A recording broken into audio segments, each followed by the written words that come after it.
ఈటీవీలో జబర్దస్త్ అనే comedy show ద్వారా కమెడియన్ గా కెరియర్ ను స్టార్ట్ చేసి తన స్వభావంతో అద్భుతమైన కామెడీ టైమింగ్ తో కోట్లాది మంది ప్రేక్షకుల హృదయాలను గెలుచుకున్న టాలెంటెడ్ నటుడు సుడిగాలి సుధీర్. ఈ షో తర్వాత సుధీర్ రేంజ్ ఎవ్వరూ ఊహించని రేంజ్ కు వెళ్ళింది. ఒకప్పుడు టీవీలో సుడిగాలి సుధీర్ లేని ఎంటర్టైన్మెంట్ షో ఉండేది కాదు. అంత బిజీ ఆర్టిస్ట్ గా ఉండేవారు. తర్వాత మెల్లగా సినిమా అవకాశాలు రావడం స్టార్ట్ అయ్యాయి. మొదట్లో కమెడియన్ పాత్రలు వచ్చాయి. తర్వాత హీరో పాత్రలు మెల్లగా రావడం స్టార్ట్ అయ్యాయి.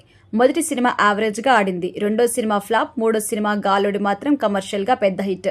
తర్వాత రిలీజ్ అయిన ఆపరేషన్ సహస్ర అనే సినిమా పెద్ద ఫ్లాప్. అంతే. ఆ సినిమా తర్వాత మళ్లీ సుధీర్ సినిమాలో కనిపించలేదు. కానీ గోట్ అనే సినిమా మొదలు పెట్టాడు. గోట్ అంటే the greatest of all time అన్నమాట. తమిళ హీరో విజయ్ ఈ టైటిల్ తో గత ఏడాది ఒక సినిమా చేశారు. కానీ విజయ్ కంటే ముందే ఈ టైటిల్ సుడిగాలి సుధీర్ సినిమాకి ఫిక్స్ అయింది. విజయ్ సినిమా రిలీజ్ అయి థియేటర్స్ లో బాగా రన్ అయి వెళ్లిపోయింది కూడా. కానీ సుధీర్ గోటు మాత్రం ఎటుపోయిందో అర్థం కాలేదు.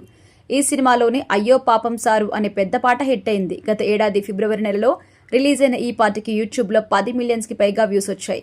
పర్వాలేదులే, సుధీర్ ఈసారి ఈ సినిమా మంచి క్వాలిటీతో వస్తుంది, గట్టిగా హిట్ కొట్టేలా ఉన్నారు అని ఆయన ఫ్యాన్స్ అయితే అనుకున్నారు. కానీ ఇప్పటి వరకు ఈ సినిమా షూటింగ్ స్టేటస్ ఏంటో తెలియదు.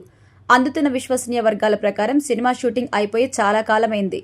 డైరెక్టర్ మారిపోవడంతో సుధీర్ కూడా ఈ సినిమా నుండి తప్పుకున్నట్టుగా వార్తలొస్తున్నాయి. కేవలం డైరెక్టర్ని చూసి మాత్రమే ఈ సినిమా ఒప్పుకున్నానని, వేరే వాళ్ళైతే ఈ సినిమా చేయను అని సుధీర్ చెప్పినట్టుగా తెలుస్తోంది. కానీ అందుకు ఎలాంటి ఆధారం లేదు. సోషల్ మీడియాలో వినిపిస్తున్న బలమైన వార్త ఏంటంటే సుధీర్ని కావాలని తొక్కే ప్రయత్నం చేస్తున్నారని. నిర్మాతకు ఉద్దేశపూర్వకంగా ఫైనాన్స్ కట్ చేయడం వల్ల ఈ సినిమా ఆగిపోయిందని అంటున్నారు.